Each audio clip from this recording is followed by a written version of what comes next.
इस series how to handle emergency and acute cases in homeopathy के severe pain के पिछले 3 टॉपिक में हमने ट्रॉमा, उनकी एक्यूट कंडीशन और कॉम्प्लिकेशन के homeopathic treatment, burn and chill, उनके एक्यूट कंडीशन और कॉम्प्लिकेशन के होम्योपैथिक ट्रीटमेंट और सीवीए यानी सेरेब्रोवास्कुलर एक्सीडेंट के एक्यूट कंडीशन और कॉम्प्लिकेशन की होम्योपैथिक ट्रीटमेंट को समझा था। आज हम इस सीरीज के अगले 4 टॉपिक माइग्रेन, इसके डिफरेंशियल डायग्नोसिस, एक्यूट कंडीशन के होम्योपैथिक ट्रीटमेंट को समझेंगे। वीडियो को पूरा देखने से पहले इसे लाइक करना, चैनल को सब्सक्राइब करना और बेल आइकन को दबाना ना भूलें। Migraine, differential diagnosis and homeopathic treatment. Headache generally 3 type का होता है। एक माइग्रेन होता है फर्स्ट, सेकंड है क्लस्टर हेडेक और थर्ड है टेंशन हेडेक। चूँकि माइग्रेन और क्लस्टर हेडेक एक जैसा ही होता है, इसलिए मैं दोनों का डिफरेंशियल डायग्नोसिस आपको बताऊंगा। माइग्रेन फीमेल में ज़्यादा प्रोन होता है, प्रीडोमिनेंटली उनमें पाया जाता है, जबकि क्लस्टर हेडेक मेल में ज़्यादा होता है। फैमिली हिस्ट्री माइग्रेन में जनरली प्रेजेंट होती है, जबकि क्लस्टर हेडेक में एब्सेंट होती है। माइग्रेन में जो पेन होता है उसका लोकेशन हेड में यूनिलैटरल होता है, मतलब वन साइडेड होता है। क्लस्टर हेडेक में भी वन साइडेड होता है, लेकिन इसमें पेरी ऑर्बिटल आँखों के चारों तरफ दर्द इसमें मार्क्ड होता है। माइग्रेन के पेन का जो कैरेक्टर होता है वो थ्रॉबिंग या पल्सेटिंग टाइप का होता है, जबकि क्लस्टर हेडेक का जो पेन होता है वो एक्सक्रूसिएटिंग डीप एक्सप्लोजिव लाइक होता है। माइग्रेन रिकरेंट टाइप का पेन होता है, जबकि क्लस्टर हेडेक एपिसोडिक टाइप का पेन होता है। माइग्रेन जनरली 4 घंटे से 72 घंटे तक रह सकता है, ये लंबा होता है, जबकि क्लस्टर हेडेक ज़्यादा लंबा नहीं होता है, इसकी ड्यूरेशन कम होती है, ये आधे घंटे से 1 से 2 घंटे तक रहता है। सीवियरिटी की अगर बात करें तो माइग्रेन में धीरे धीरे आता है, अपीयर ग्रेजुअली, लास्ट लॉन्ग, देर तक रहता है, डिसअपीयर ग्रेजुअली। क्लस्टर हेडेक में सडन आता है, अपीयर सडनली। माइग्रेन में जो मॉडलिटी मिलती है कॉमन, वो एग्रावेशन फ्रॉम मोशन और एम्डुरेशन फ्रॉम रेस्ट होता है, जबकि क्लस्टर हेडेक में जो कॉमन मॉडलिटी मिलती है वो ड्यूरिंग स्लीप होता है और एट नाइट होता है। माइग्रेन में जो एसोसिएटेड कॉन्कोमिटेंट सिम्टम होता है, जिससे माइग्रेन कंफर्म भी होता है डायग्नोसिस में, वो है उसमें ऑरा होना। माइग्रेन में ऑरा ज़रूर होता है। माइग्रेन होने से पहले पेशेंट को पता चल जाएगा कि उसको माइग्रेन होने वाला है। इसमें जो कॉमन सिम्टम्स होते हैं एसोसिएटेड कॉन्कोमिटेंट, वो नोजिया, वोमिटिंग, फोटोफोबिया यानी फ्लैशिंग लाइट्स और वीकनेस होती है। जबकि क्लस्टर हेडेक में एसोसिएटेड कॉन्कोमिटेंट सिम्टम में homolateral lacrimation, reddening of eyes, nasal stuffiness, ptosis और नोजिया होता है। तो ये दोनों डिजीज़ में ये डिफरेंशियल डायग्नोसिस हुआ, क्योंकि इसका कोई अलग से इन्वेस्टिगेशन नहीं होता है, ये आपको अपने क्लिनिकल नॉलेज के थ्रू ही इसको आपको डायग्नोस करना होगा। तो यहाँ पे जो मैंने रेड कलर से मार्क किया हुआ है वो आपके डायग्नोस्टिक पॉइंट हैं, उनको याद रखिएगा। माइग्रेन हमेशा थ्रॉबिंग या पल्सेटिंग टाइप होगा, जबकि cluster headache एक्सक्रूसिएटिंग deep explosive type होगा। माइग्रेन सिर्फ यूनिलेटरल होता है, जबकि क्लस्टर हेडेक यूनिलेटरल के साथ साथ पेरी ऑर्बिटल भी होता है। माइग्रेन धीरे धीरे आता है, लंबा देर तक रहता है और धीरे धीरे जाता है, जबकि क्लस्टर हेडेक अचानक से आता है। माइग्रेन हमेशा ऑरा के साथ होता है, नोजिया, वोमिटिंग, फ्लैशिंग लाइट यानी फोटोफोबिया और वीकनेस के साथ होगा। Cluster headache homolateral lacrimation, reddening of eyes, nasal stuffiness, ptosis और नोजिया के साथ होगा। जो टेंशन हेडेक होता है उसके बारे में मैं शॉर्ट में आपको यहीं बता दे रहा हूँ। वो क्रॉनिक हेडेक होता है, जनरलाइज्ड होता है और उसमें टाइट बैंड लाइक डिस्कम्फर्ट की सेंसेशन होती है। बस उसमें इतना ही है और ज़्यादा कुछ है नहीं। नेक्स्ट आते हैं अब हम इसके ट्रीटमेंट की तरफ। लेग डेफ्लोरेटम में इसके बारे में लिखा हुआ है अमेरिकन सिक हेडेक। सबसे पहले तो मैं आपको बता दूं कि हमारी जो मैट्रिया मेडिका है, स्पेशली जो एलेंस की नोट है और जो इसका नया एडिशन है की नोट्स एडवांस एंड कंप्लीट, तो ये सब जो पुरानी किताबें हैं इनमें पुराने मेडिकल टर्म्स बहुत सारे ऐसे हैं जो कि आज के करंट मेडिकल डिक्शनरी में आपको उसकी एक्चुअल मीनिंग नहीं मिलेगी। आप अगर कंपेयर करें, की नोट्स खोलें और वहाँ पे देखें, आपको हेडेक और सिक हेडेक और अमेरिकन सिक हेडेक 3 तरह के आपको सिम्टम्स दिखेंगे। हेडेक तो आपके जो नॉर्मल हेडेक है वो हो गया, बट जो आपके सिक हेडेक और अमेरिकन सिक हेडेक हैं वो माइग्रेन है। तो अब हम आते हैं लेग डिफ्लोरेटम पे। Begins in forehead extending to occiput in morning on rising, bryonia भी इसकी मेडिसिन है। आगे फोरहेड से स्टार्ट होता है, पीछे ऑक्सीपुट तक जाता है, सुबह उठते ही स्टार्ट होता है ये पेन। ब्रानिया वाले सिम्टम्स में अभी ब्रानिया में आपको बताऊंगा।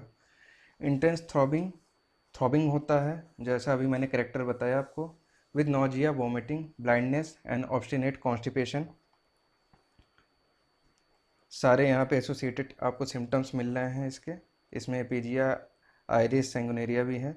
Aggravation from noise, light motion, great prostration, emulation from pressure by bandaging head tightly, और साथ में कोपियस पेल यूरिन भी के भी सिम्टम्स हो सकते हैं। तो सारे कैरेक्टरिस्टिक सिम्टम्स जो माइग्रेन के हैं वो सारे लेग डिफ्लोरेटम में लिखे हुए हैं। नेक्स्ट मेडिसिन पे आते हैं, ब्रानिया। अभी लेग डिफ्लोरेटम में ब्रानिया का जिक्र हुआ था। यहाँ पे जो इसके सिम्टम्स मिलेंगे हमें, headache in morning after rising और when first opening the eyes, सुबह उठते ही होगा या फिर जैसे ही आँख खुलेगी वैसे ही धीरे धीरे स्टार्ट होगा। कमेंसिंग इन द मॉर्निंग, सुबह आता है, ग्रेजुअली इंक्रीजिंग, धीरे धीरे बढ़ता है, अनटिल इवनिंग, शाम तक, ग्रेजुअली इंक्रीजिंग अनटिल इवनिंग, तो शाम तक धीरे धीरे बढ़ता है, सुबह आता है। और इसका आपको मॉडलिटी तो पता ही है, slight motion aggravation, absolute rest, ambulation, जो कि माइग्रेन के मॉडलिटी से पूरा मैच करता है। नेक्स्ट आते हैं सैंगुनेरिया।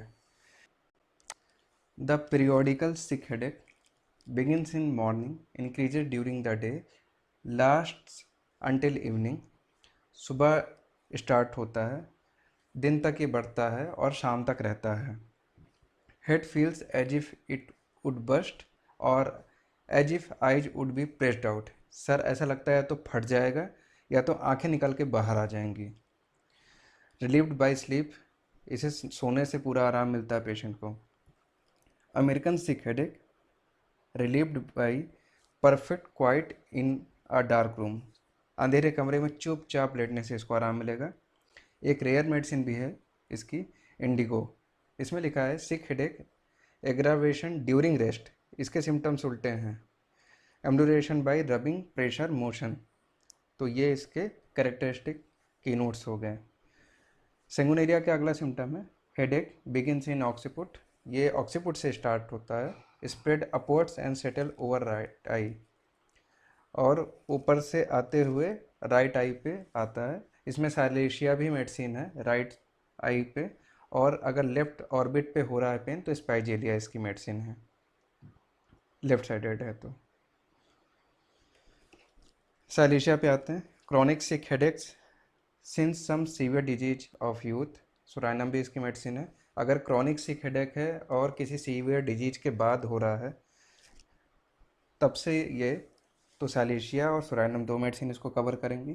Ascending from nape of neck to the vertex, गर्दन के पीछे से स्टार्ट होता है और पीछे ऊपर वर्टेक्स तक आता है ये pain. As if coming from spine and locating in one eye, especially the right, ऐसा लगता है जैसे कि स्पाइन से आ रहा है पेन और एक आँख पे, स्पेशली राइट आई पे ये जा रहा है, और अगर लेफ्ट पे जा रहा है तो स्पाइजेलिया है, अभी मैंने बताया था। एग्रावेशन जो इसका होता है, ड्राफ्ट ऑफ एयर या अनकवरिंग द हेड, आँखों पे हवा लगती है तो इसका दर्द बढ़ता है, या सर खुला रहता है तो इसका दर्द बढ़ता है। Amelioration by pressure and wrapping up warmly, दबा के रखने से या कवर करके रखने से इसको आराम मिलता है। Amelioration bye profuse urination, urination जितना ज़्यादा होता है इसको उतना आराम मिलता है। नेक्स्ट आते हैं सल्फ़र। सिक हेडेक एवरी वीक और एवरी 2 वीक्स, हर हफ्ते या हर दूसरे हफ्ते पे इसको पेशेंट को माइग्रेन होता है। प्रोस्टेटिंग वीकनिंग, कमजोरी लगती है, बहुत ज़्यादा वीकनेस लगता है। With hot vertex and cold feet, छूने पे पाम के पोस्टीरियर साइड से उसका वर्टेक्स हॉट मिलेगा आपको इन कंपैरिजन टू फीट, जबकि फीट कोल्ड लगेगा आपको in comparison to vertex.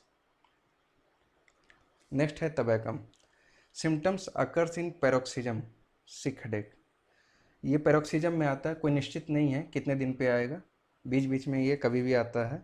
Sick headache coming on in early morning, एकदम सुबह सुबह हो जाएगा स्टार्ट जो होता है इसका दर्द। इनटॉलरेबल बाई नून, दोपहर तक बेइंतहा दर्द होने लगेगा। डेथली नोजिया वायलेंट वोमिटिंग, बहुत ज़्यादा नोजिया वायलेंट वोमिटिंग के साथ होगा। एग्रावेशन बाई नॉइज लाइट, थोड़ा सा भी शोर या लाइट से उसका एग्रावेशन होगा, पीरियोडिकल होगा। लास्टिंग 1 और 2 डेज, हाँ एक दिन रहेगा या 2 दिन रहेगा। तो जो बिल्कुल मार्क्ड करेक्टरिस्टिक सिम्टम्स हैं हेडेक जो माइग्रेन के, वो हमको तबैकम में भी मिल रहे हैं और लैक डिफ्लोरेटम में भी मिल रहे हैं, लेकिन बाकी की मेडिसिन अदर कंडीशन में जहाँ पे हमको बताई गई वो सारी हैं। तो हम अपना डिफरेंशियल ट्रीटमेंट उनके कैरेक्टरिस्टिक कीनोट सिम्टम के आधार पे करेंगे और डिफरेंशियल डायग्नोसिस जो मैंने बताया उनके एसोसिएटेड कॉन्कोमिटेंट सिम्टम के आधार पे करेंगे। कुछ कुछ केसेस में ट्रॉमा के बाद भी हेडेक होता है, माइग्रेन आता है, तो उसकी मेडिसिन मैं यहाँ बता दे रहा हूँ आपको। उसमें आर्निका भी आ सकती है, हाइपेरकम भी आ सकती है, नेट्रम्यूर भी आ सकता है, नेट्रम सल्फ भी आ सकता है। ये डिपेंड करता है कि उसके पेशेंट के कॉन्कोमिटेंट कैरेक्टरिस्टिक कीनोट सिम्टम किस मेडिसिन की तरफ ज़्यादा जा रहे हैं। Thank you.